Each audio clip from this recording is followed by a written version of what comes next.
Always remember that you must be the person before you do the action. And be is based in your thinking.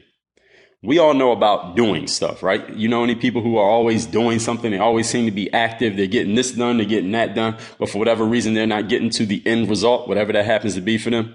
Many people spend their entire lives doing things, yet never have the results they want, despite all this action, all this work, all this energy, all this time investment.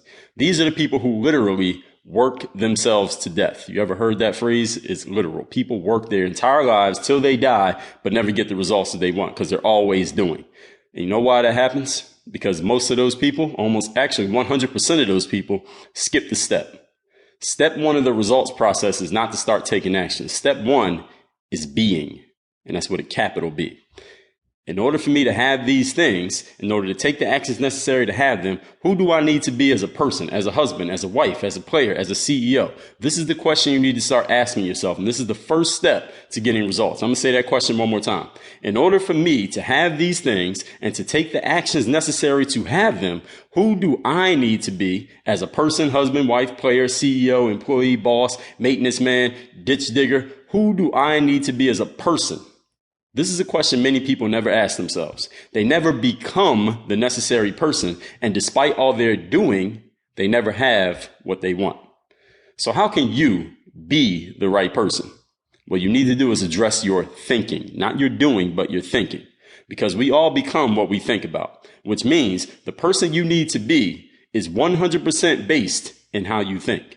If you want to be a better basketball player, yes, you need to go to the gym. You need to work on your game, work on your dribbling, your shooting, your ball handling, your conditioning, lift some weights. But unless you elevate the way you see yourself as a player, your work will produce less than optimal results. Now, of course, doing that work means you're going to see yourself getting better, which may raise your confidence. But the thing is, you need to raise your confidence first. You need to raise your confidence to a higher level than where you actually are. Thusly, you'll start taking the actions necessary to match your body, your outside world, what's going on in your mind, the inside world, and then you'll get the results.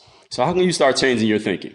What you need to do is start feeding yourself better mental food in the form of what you're reading, what you're listening to, what you're watching, who you're spending time with, what you're paying attention to, since there are so many things to pay attention to, and what you're saying to yourself on a daily basis. If you start editing those things, what you read, what you listen to, who you spend time with, what you pay attention to, what you say to yourself on a daily basis, I guarantee the way you're being as a person will start changing, and you'll start doing different things or doing the same things in a completely different way just because you changed that being part. I guarantee it. So just practice one more time. Always remember that you must be the person before you do the action. And be is not based on what you're doing, it's based on how you're thinking.